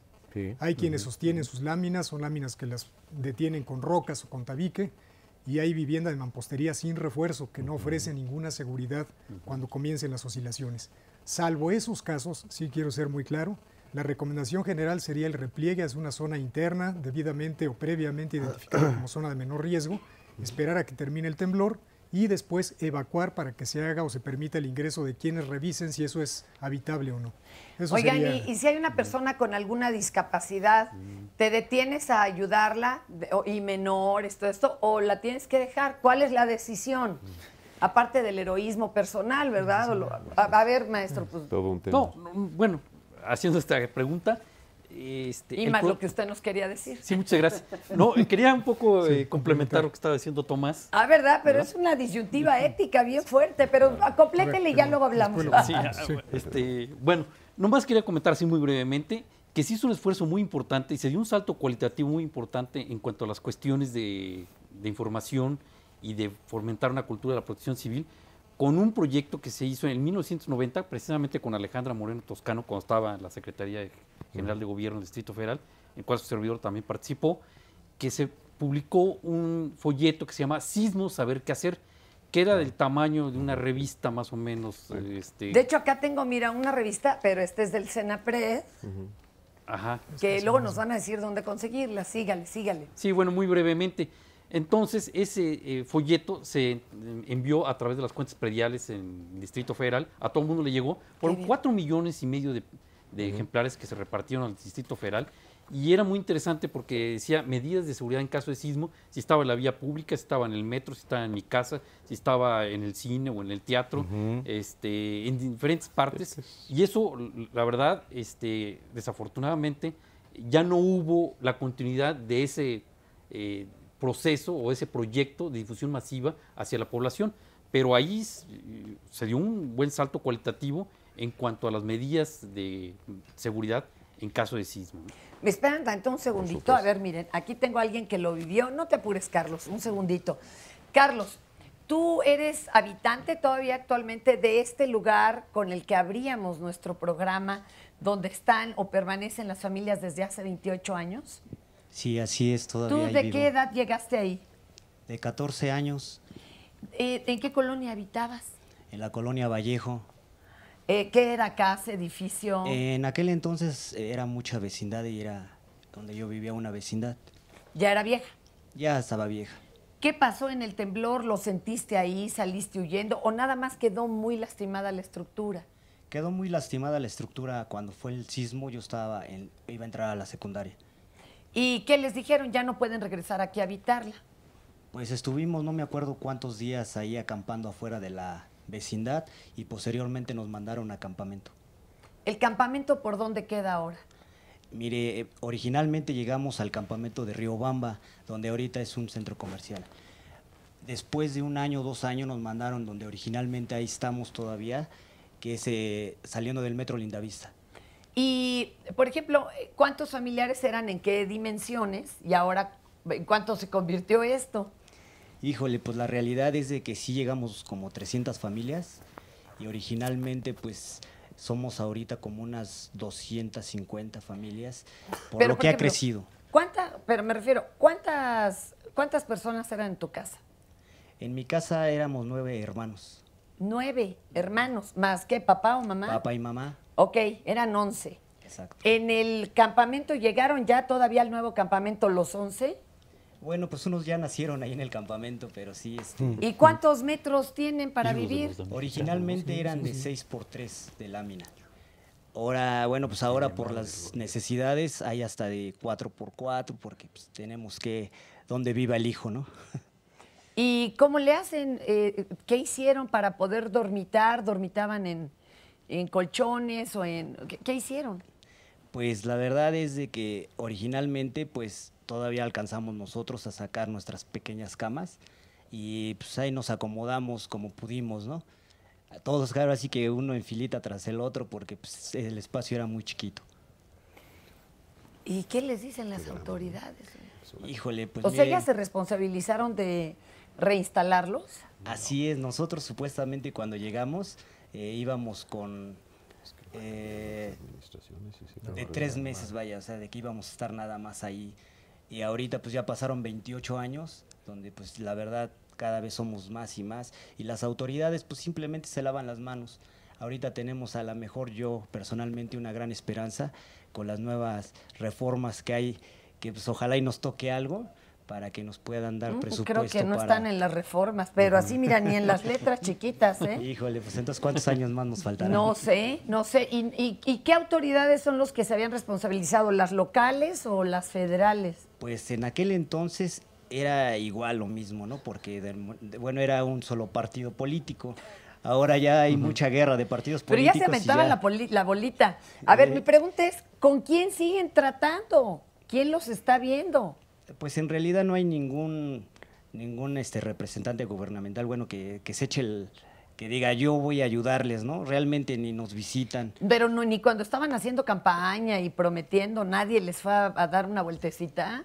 Híjole, mire, nada más para campaña era de afuerita, ¿no? Porque la verdad siempre sí hubo muchas promesas y pues nosotros también creídos, ¿no? Y la verdad es que no llegábamos a nada, simplemente a que nos acarreaban y apoyarlos y pegar propaganda y todo eso. Dice que prometer no empobrece, ¿verdad? Cumplir aniquila. Vamos a ver una producción, una capsulita que se realizó acerca de este campamento. Y qué desesperación. Ojalá que nos estén viendo las autoridades competentes, pues para que se haga algo, ¿no? Que claro. Michi, aunque sea que les dé el material, ustedes levantan, no sé, como algo. Antes le hacía, ¿no? Que pongan el material y nosotros la mano. ¿Te acuerdas de eso? Sí. A ver, vamos a ver.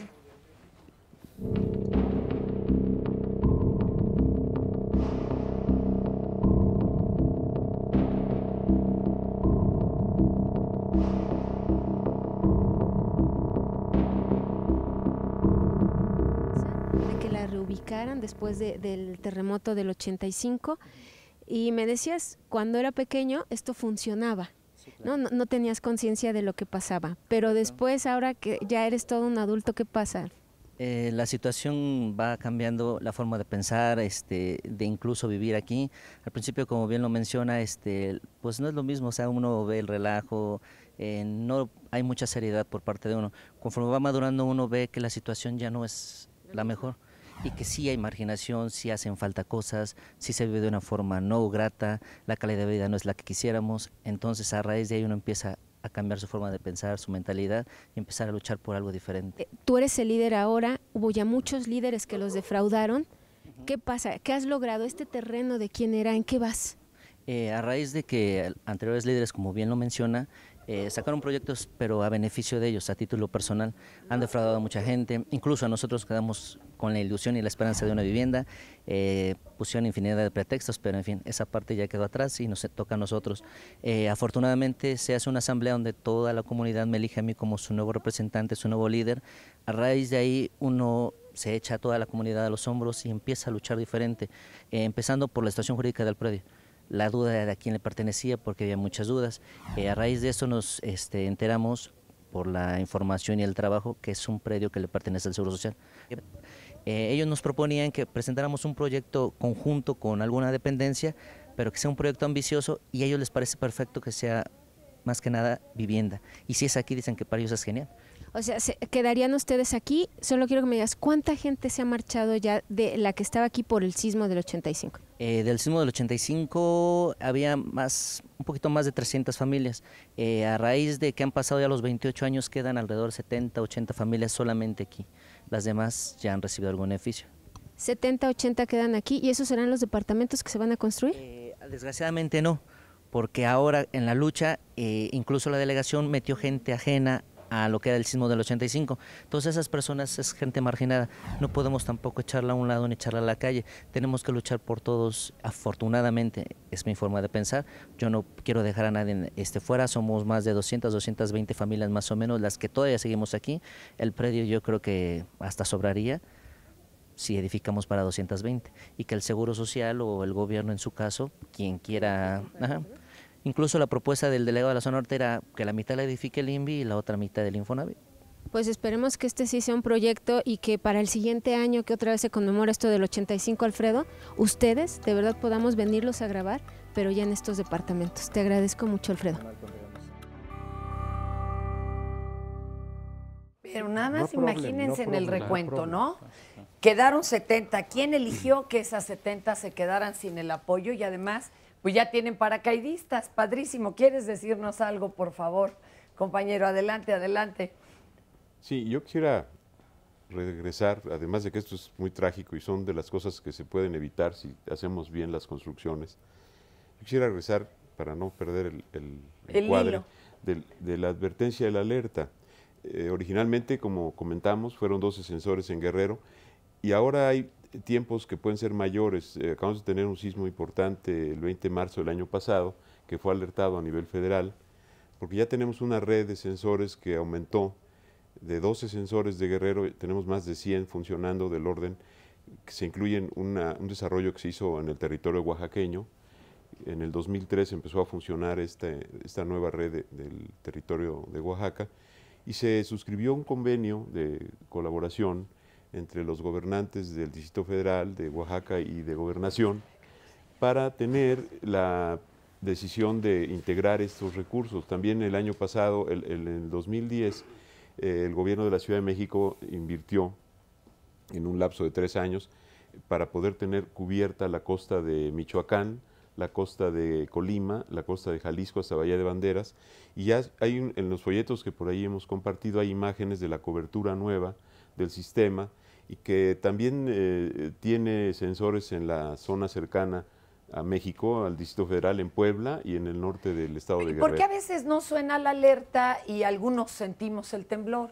Bueno, aquí tenemos en la mesa un receptor de la alerta sísmica. Cuéntenos ahora sí cómo funciona. Este receptor es una contribución tecnológica que se ha hecho con el apoyo del gobierno de la ciudad.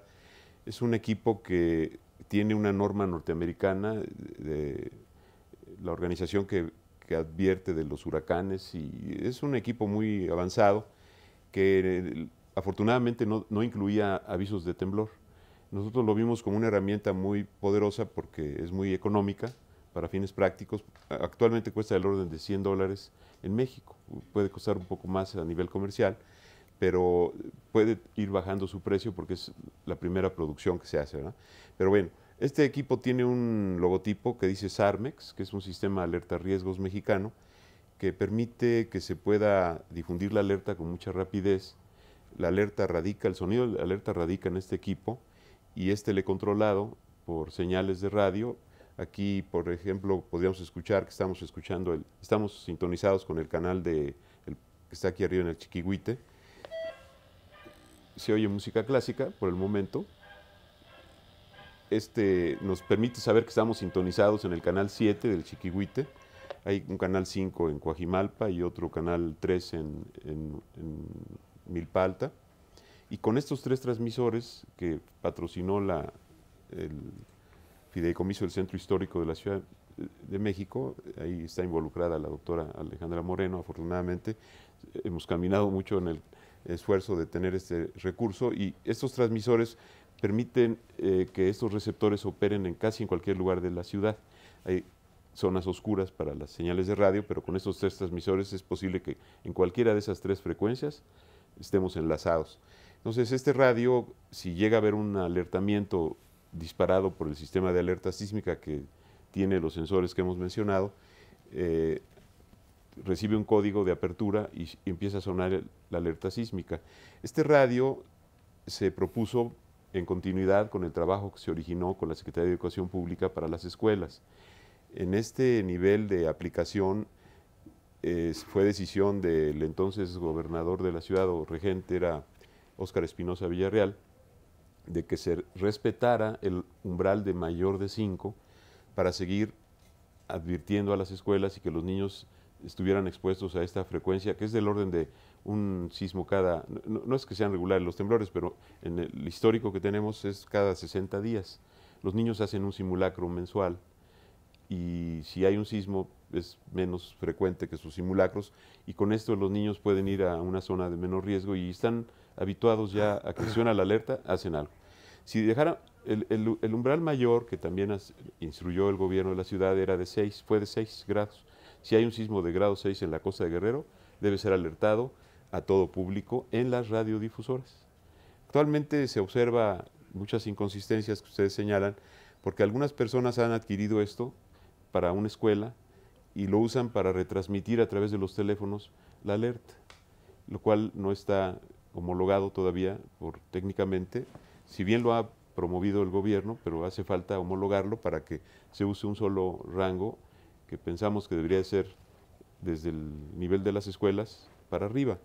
El gobierno aceptó que debería de abrirse la alerta para sismos grandes, porque aunque la gente no esté entrenada, podría volverse un reclamo popular de por qué no me dijeron si sabían que había un temblor.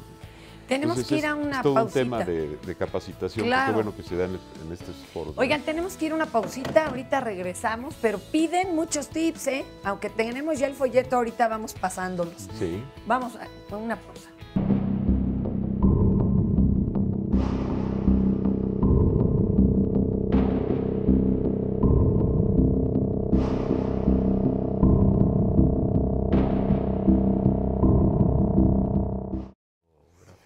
Estamos de regreso aquí, pues, con mucho aprendizaje, ¿verdad? De eso, pues ni modo, ¿verdad? Aprender a veces duele y nos duele mucho, como lo que nos pasó en el 85.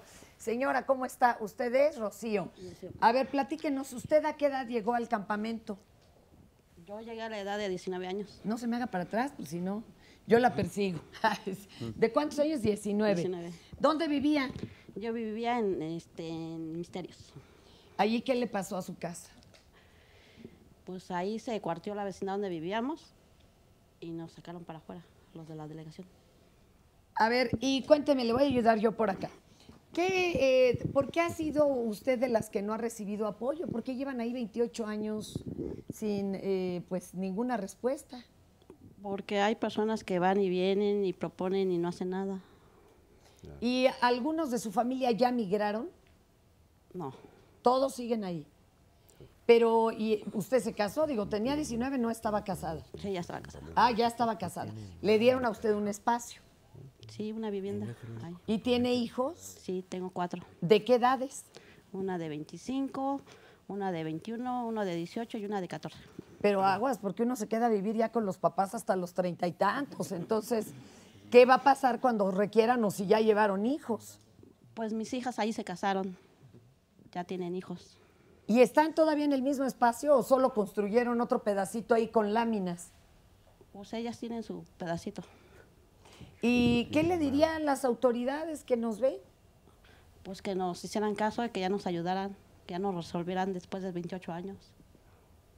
¿Ustedes están apoyando, por ejemplo, a este muchacho que vimos en la cápsula? Sí. Para ver si hay una respuesta. Ahorita lo más actualizado, ¿qué les dijeron? No tienen madre. Sí, sí. Pues que ya están resolviendo las cosas. Ay, no, qué desesperación cuando nos dicen eso, ¿verdad? Y yo los pondría esos a vivir ahí hasta que decidan, ¿qué le parece, no? Para que vean que sí se pueden agilizar. Le voy a pasar tantito el micrófono. Miren, hay muchas llamadas y muchas peticiones. Dice Antonio López, yo quisiera recomendar que se instrumentaran estas cosas. Dar cursos a los vecinos para que sepan cómo evacuar. O sea, no solo a nivel familiar o escuela, que también por edificio la gente supiera qué hacer. Tener un plan de contingencia, tener un botiquín, camillas y cosas que puedan servir en caso de accidente por cada edificio. Bueno, y los que hagan falta, ¿no? Camilla y demás. Claudia Martínez, quisiera saber cuál es la manera de estar mejor protegido o dónde guardar los documentos importantes. Pues acabamos de ver las inundaciones, ¿no? Que pasan cada año en las mismas zonas y pierden todo. La persona que se le inunda la casa, los que lo hemos padecido, es un desastre cuando te das cuenta que todos tus papeles importantes hay que retramitarlos. ¿Qué se recomienda en estos casos? Sí, bueno, hay unas bolsas de plástico que sacó el gobierno del Distrito Federal. ¿Son gratuitas o a Son dónde gratuitas, sí. ¿Pero a dónde las pedimos? En las delegaciones, en las unidades de protección civil delegacionales. Y ahí mete uno todo. Ahí mete uno todos sus documentos importantes para que no se vayan a mojar. Y también en Puebla, Protección Civil de Puebla, para todo el plan del volcán Popocatépetl, también hizo unas especiales. Sí, unas bolsas especiales. Me está diciendo aquí don Carlos que no las ofrecen. ¿En qué delegación no las tienen? A mí me ha tocado en la delegación Cuauhtémoc que no tienen todo ese tipo de material de apoyo para guardar los documentos. Normalmente uno va y pide un curso o algo por el estilo y van, pero es algo muy general, pero no se cumple con la norma del programa interno de protección civil, sobre todo en las unidades habitacionales. La gente grande dice, no me va a pasar nada, no es necesario. Les damos un curso, aunque sea gratis, y creen que no vale la pena. No hay extinguidores, no, de veras. O si lo hay, no lo saben usar. No hay salida de emergencia o no lo han revisado en 10 años. O está caduco ya. Está caduco. Sí, hay muchas cosas que la gente cree que no pasa, pero cuando pasa, entonces sí ya empiezan a reclamar a todo mundo de por qué no se les ayuda. Oye, si ni las lámparas de emergencia cargamos para el apagón, usted nos quería hacer alguno y ahí vamos. Espéreme, adelante. Sí, gracias, buenas tardes. Dos preguntas, las dos preguntas para el maestro y para el ingeniero. ¿Cómo podríamos o cómo se podría organizar o diseñar o programar una motivación comunitaria abierta para que la gente realice actividades preventivas en situación de emergencia? La pregunta está abierta para el panel. Bueno, la delegación, a mí el mes pasado me invitó la delegación Cuauhtémoc, precisamente en la subdelegación territorial de Tlatelolco. Ahí están dando unos talleres, unos cursos, y hacen allí unos cursos, talleres de capacitación para orientar a la población que vive en los edificios de Tlatelolco, ¿no? Sí está haciendo un esfuerzo de hacer comités vecinales de protección civil. Bueno, es el caso que yo conozco, concretamente en la unidad Tlatelolco. ¿Alguien más? Agregando un poquito, creo que sí debemos de ser más participativos, insisto en ello. en involucrar más a las autoridades. La población tiene pues todo el derecho de estar informada a qué riesgos y amenazas, digamos, está expuesta. Y esta debe de ser información pública y debemos, además de socializarlo, está establecido en la Ley General de Protección Civil, pero que no se quede ahí como letra muerta. Yo creo que nos hace falta muchísima participación social. Hay niveles de gobierno y acudamos desde el primero hasta Pero subir. ¿cómo accedemos nosotros a esa información? ¿Podemos entrar a la página y leerla? Sí, tenemos los famosos instrumentos inclusive de acceso a la información de los gobiernos locales y del gobierno federal. Solicitemos también acceso a esa información, a los atlas de riesgo. Debe de haber información pública sobre este tema. Además de los hay algunas cursos. cosas que no se muestran, como donde hay pasos de petróleo o de algo, gas o algo, pues porque si no, ya sabemos que hay quien nos va a ordeñar. Pero vamos, se pueden consultar en general. Se deben de consultar, y los que tengan una propuesta para que haya de aquí para allá y de allá para acá, ¿a dónde la mandan? Pues deben de mandarla a las Secretarías de Protección Civil o a la Dirección General de Protección Civil del gobierno correspondiente. A ver, acá va usted, caballero, y se lo pasa al caballero. No se trata de hacer polémica, pero sí, se le entregó una carpeta muy formal al señor Jesús Rodríguez Almeida, donde se establece los riesgos que existen, las problemáticas que existen, las situaciones de cobertura de emergencias en el Distrito Federal, y una serie de propuestas muy formales, muy puntuales, y a la fecha, gracias por la respuesta. Perdón, hay colegios y además instituciones civiles.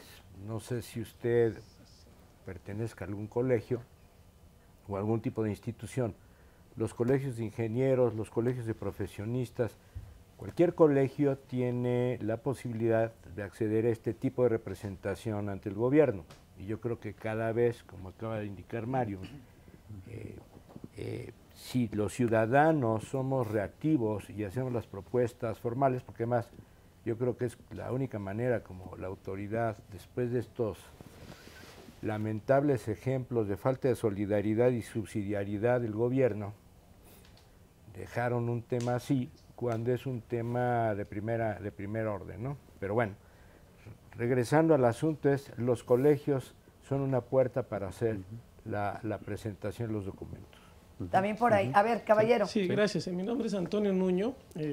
Mi trabajo habitual es ser asesor fiscal, pero soy voluntario en lo que es Cruz Ámbar y soy el delegado del Distrito Federal y estamos retomando todo esto. Esto es importante porque una cosa, y de hecho yo diría que es la más importante en todo esto, es si yo ciudadano le dejo toda la carga al gobierno para que me dé lo que se supone yo necesito, nunca va a poder. Siempre va a estar sobrepasada la capacidad gubernamental, y no porque ellos quieran, sino por la naturaleza. ¿Qué debe de suceder aquí? Nosotros como ciudadanos debemos de tener conciencia social de dónde estamos parados y qué debemos de hacer. Si el ciudadano no tiene esa conciencia social y está a expensas de que caiga del cielo la ayuda, tendremos resultados de diferentes índoles. La recomendación que Cruz Ámbar hace aquí y que nos cuesta mucho trabajo porque no hay dinero que nos apoye, sino cada quien como va, es ir a decir, ¿sabes qué? Sea autosuficiente, capacítate. Eso es importante. De lo contrario, nos vamos a tardar más tiempo. Entonces, eso es muy importante, la conciencia ciudadana. Fíjate que esto contestaría la pregunta de Susana Domínguez, porque ella dice, a 28 años del terremoto, ¿México ha aprendido algo como sociedad? Pues yo creo que sí. Nos dimos cuenta aquella vez que incluso mientras el gobierno, este gran elefante que se mueve a base de memorándums y todo burocrático, reaccionaba y decía, ¿y ahora qué hago? El pueblo salió a la calle y ahora sí que actuó, no se la pasó planeando. Creo que eso es una de las cosas que aprendimos y pues sigámonos organizando, ¿no? A ver cuándo despiertan aquellos. Ana Elena Salas de la Cuauhtémoc, que si las escuelas de la ciudad están preparadas para un sismo, ¿consideran que sí? Sí, en general sí. En general sí, digo, habrá sus peculiaridades. Julio César Guillén de la Gustavo Amadero. que si ahorita nos cayera otro, pero de la magnitud y de la forma como del 85, la Ciudad de México y el país en general está preparado para resistirlo. Yo creo que estructuralmente los edificios han mostrado su eficiencia ahorita en cuanto a diseños, no obstante las alturas que a muchas personas de repente no les parecen o no les gustan. Pero esa es una prueba de la actitud que tuvo los investigadores y el gobierno para poder resolver esto. Entonces, en términos generales, eso estaría resuelto, ¿no? Usted lo dice claro como hablando de arquitectura e ingeniería. ¿Por qué, Carlos, dices tú que no? A ver, acá a ti te parece que no estamos preparados. Yo siento que si nos llega a suceder otra vez esta situación, a pesar de que la gente en teoría está preparada, no le da la seriedad en cuanto a la capacitación. Eso es y cierto. Los servicios de emergencia no nos ponemos de acuerdo para hacer una función especial. Eso también es cierto. O sea, no, y si no les reciben un herido, ahí lo traen paseando 5 horas, ¿verdad? Aquí Yo es de no que creo quién que... es quién y a ver qué hace. Compañero, ustedes en las ambulancias, de veras, en una circunstancia normal, no quiero pensar un fin de semana de grito, de quincena, no van a alcanzar los hospitales por cualquier herida, hasta por un juanete. Imagínense si se nos presenta una cantidad de heridos de golpe y porrazo, como los tuvimos el otro día. ¿Cuánto ha paseado en una ambulancia un herido? Hemos estado en el hospital 1 hora como mínimo, 4 horas o toda una guardia. 5 horas así. Esperando a que nos los reciban en el hospital. Pues entonces no creo que estemos en ese otro nivel preparados. Tal vez los edificios aguanten, qué bueno, pero acá no creo, ¿eh? No. ¿Por qué últimamente ha estado temblando en la Ciudad de México? A ver, le paso acá tanto para que todos salen. ¿Alguien me puede decir por qué últimamente o es que siempre tiembla y ya ni lo sentimos? Bueno, yo creo que hay dos cosas. Por ejemplo, cuando hablamos del sismo del 85 hay que recordar que el epicentro fue en las costas de Michoacán y a pesar de esa distancia se causaron daños. Independientemente de eso, dentro de la Ciudad de México se pueden producir también sismos. Por lo general son pequeños. A final de cuentas tenemos que recordar que estamos dentro del eje volcánico, es una ciudad que está a 2.200 y feria metros sobre el nivel del mar, son regiones montañosas, volcánicas de topografía alta, y eso también tiene la tendencia a producir sismos. O sea, no debería de alarmarnos. No. A ver, maestro. Fer, sí, nada más un dato importante ahora que lo comenta Geofísica. En los últimos 200 años han ocurrido en México cerca de 70 o 75 sismos de magnitud importante que están catalogados y han generado daños o pérdidas de vidas, lamentablemente. De estos, el 80% han sido de magnitud mayor o igual a 7. ¿Qué quiere decir esto? Bueno, que en el futuro, pues sí, podremos seguir teniendo y vamos a seguir teniendo sismos importantes. No hay, como ya se comentó, pues forma de hacer predicciones, ni fecha, lugar, ni día, pero debemos estar preparados. Eso es lo que nos debe de motivar a esa preparación inmediata y a tomar con la seriedad de vida lo que nos comentan los compañeros. El temblor no está bajo contrato, no sabemos cuándo se va a presentar. Va a llegar en un momento. Y hay que tomar en cuenta esos comentarios muy importantes de que en aquellas áreas en las que se vea que no hay suficiente coordinación, no hay planes, no hay protocolos o todavía está muy verde para que se pueda ver como algo eficaz, pues ahí hay que atenderlo. Nosotros mismos hacernos la pregunta, en casa ya lo hice, ya platiqué en la familia, lo que tú comentabas, las personas que tienen debilidad visual, auditiva, que no pueden trasladarse por sí mismos, ¿cómo los hemos incorporado a estos temas? Allá hay dos manitas levantadas, a ver. La tecnología de la alerta ha evolucionado y los 60 segundos que originalmente hemos propuesto de Guerrero a la Ciudad de México, ahora pueden volverse 25 segundos, como fue el caso del sismo del Día del Padre, recién del mes de junio. El de julio. El de junio. En donde en la madrugada se siente un sismo muy severo y se da un alertamiento, pero dieron poco menos de 25 segundos. Esto es una mejora tecnológica, digamos, pero también la complejidad de, mucha gente dice, nos da 60 segundos, no, es que nos puede dar menos o nos puede dar más. El sismo del 20 de marzo le dio 80 segundos a la Cámara de Diputados, está filmado. Hacen un desalojo muy ejemplar, que por cierto hay que destacar que tiene su procedimiento interno y hacen lo que deben, y después ya que han desalojado se ve que se empieza a mover el recinto y bueno, es muy espectacular el documento, pero esto se debe de hablar mucho Yo me gustaría que hubiera la posibilidad de mostrar en esta cápsula el panel del nuevo sistema, porque está operando continuamente y se debería tener esta pantalla ya como una herramienta para todos los grupos de protección civil. Actualmente esta herramienta la usan en el metro, en varias áreas de seguridad de la ciudad. O sea, ¿tienen este aparato? Es un mapa que ya permite ver en dónde está iniciando el sismo y yo puedo ver dónde estoy y cuántos segundos podría yo tener para actuar. ¡Wow! ¡Qué interesante! Esto lo comenta la UNAM en la introducción que hemos visto, pero tenemos un mapa que por ahí en el folleto ya se ilustra la ampliación de la cobertura, que debe de ser abierta. Ya hay muchos espectaculares en la Ciudad de México que podrían eventualmente, en caso de un sismo, servir como difusores de lo que está pasando para que la gente sepa cuántos segundos puede tener o si será muy severo. Este folleto, ¿dónde lo puede conseguir el público? ¿Existe su versión electrónica? ¿Cómo le hacemos para que lo tengamos en casa y que tengamos todos en casa como familia, como comunidad y demás, un plan de contingencia? Es decir, si aquí se cae el edificio, ¿dónde nos vemos? ¿Cómo nos comunicamos? Porque ya lo vivimos. No van a jalar muy probablemente los celulares ni cosas así. Quién sabe, a lo mejor ahora ya lo resolvimos. ¿Dónde conseguimos esto? Sí, concretamente este se puede adquirir gratuitamente en el Centro Nacional de Prevención de Desastres, aquí en la Ciudad de México, pero también se puede bajar desde internet.